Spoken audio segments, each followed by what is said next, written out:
Welcome to Learning Unit number 9. In this learning unit, we're going to, the topic is palliative care and medical aid in dying.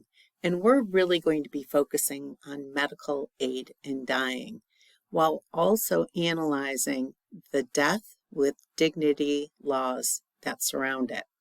So let me start by clarifying what I mean. So every state makes their own laws or statutes. So statutes are just written laws. And every state has the opportunity to write legislation that would include death with dignity laws. And then it comes to a vote, etc.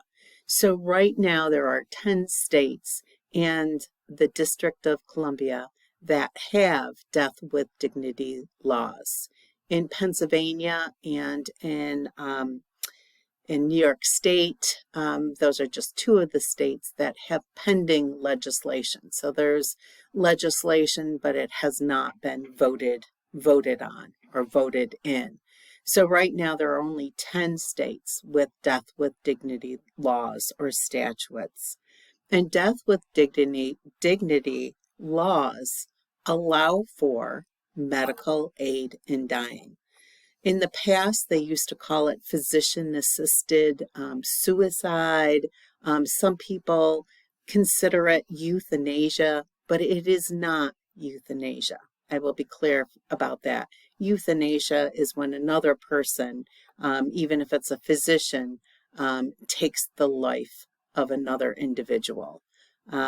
Even if that individual agrees to it, healthcare providers cannot take the life of another. That seems like I don't have to say it, but I guess I do. So euthanasia is both unethical and illegal in all states. And, in our country, euthanasia is illegal. But medical aid in dying, and I'll read you pretty much what it is. It's a practice that allows for those that are terminally ill, and that means they have less than 6 months to live, and that is a hospice need as well, to have a physician state that you have, or two physicians, that you have less than 6 months to live. So it's a terminally ill patient. It's a practice that allows for a terminally ill patient who has decisional capacity. That means who understands what's going on and can make their decisions for themselves.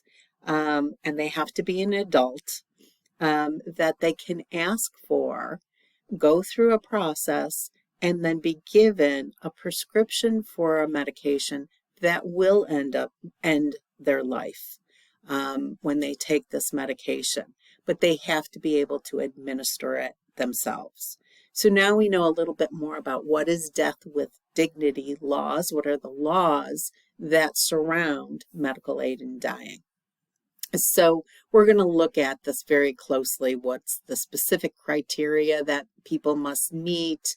How does it correlate to us as healthcare providers, as well as the families? So you're going to do a few things this week, and please note that it is an extended week. It's going to go through next Tuesday because of Easter break. So this is a little bit longer. You'll have 2 more days to complete. You start by reading chapter 6 in your textbook. And then we're going to have the option of either doing a 3-minute body scan, which you've learned about in your text, or a 30-minute body scan with John Kabat-Zinn. And I know we've all talked about John Kabat-Zinn in the past. But you have an option. If you only have 3 minutes, then grab that one. Maybe later you can come back for the longer one. You're going to read a short article on death literacy among healthcare professionals being dismal. Now, this I took from MedPage, and I truly agree that we do not have sufficient education about death and dying and palliative care and hospice in all healthcare professionals programs. So this is really the why. Why are we studying palliative care and medical aid in dying? Why are we doing that? And then this is kind of the meat and potatoes of where you're going to find the information on medical aid in dying.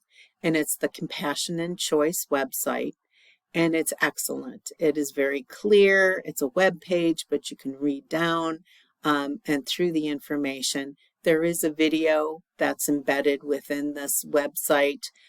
You can watch that. It's very helpful, but please read the written information.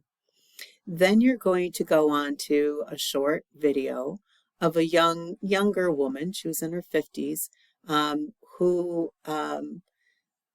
wanted the option of death with dignity. Now, I did not hear what state she was residing in, but obviously it was a state with death with dignity laws.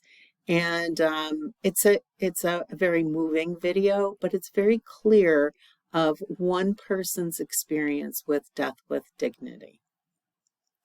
And then this is a great site. It's a site. See what states have death with dignity laws, statutes, or have pending legislation. And that's where you're going to see that Pennsylvania, New York State, many other states have pending legislation, but yet it's not legal yet. And that's as of February 2024.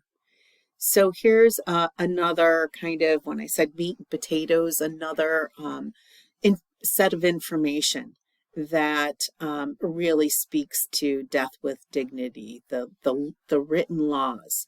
Again, this is only for states who have death with dignity laws. It is not legal in our state of Pennsylvania, where we all are receiving our education.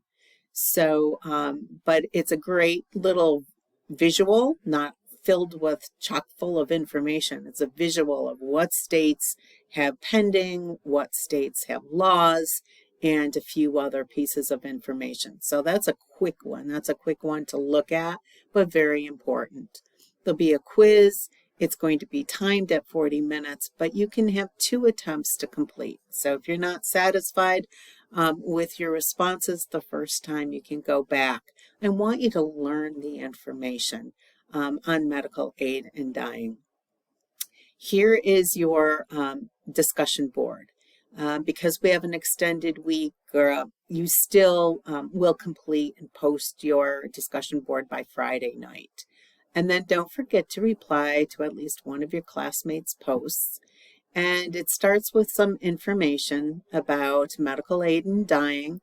I list the dates. I list the states that have these written laws. And then you're going to answer 3 questions. Don't forget to reply to at least one of your classmates' posts, as I said. And then the final thing that you're going to do is the Institute for Healthcare Improvement module. The module that you'll be doing is PFC 101, Intro to Patient-Centered Care. And for all of the information on how to access, if you have not done an IHI module in the past, that information is all on the tab in the left-hand side on the IHI modules. So you have to register, and you will be completing, if you haven't before, you will be completing a total of, I think, 14 IHI modules throughout your program. So please make sure you keep your password and access to IHI. And you're going to have a certificate that you can print out. If you have difficulty printing out the certificate, you can just take a screenshot that demonstrates that you have completed the PFC 101 and upload that to the digital Dropbox. The last thing is totally optional. If you want to just turn this off now, you can. It is a fantastic, just under 1 hour podcast on medical aid in dying. What makes it so very interesting is that in Canada, medical aid in dying is legal in all the provinces. And so this is an interview of a Canadian physician, but the interviewers are two American physicians. So they clearly go back and forth and talk about the difference in end of life care options between the Canadian and American healthcare system. And I just thought it was an excellent podcast and highly recommend it. But because it is longer and you've had enough work already to do, I just put this as an optional for those that are really interested in learning more. So you have an additional 2 days and then you're off on Easter break. So please check the dates on this course and in your calendar. And I hope you have a wonderful Easter break. And I hope you really have a good experience with learning about being open to medical aid in dying. And I look forward to hearing your perspective as well. Thank you.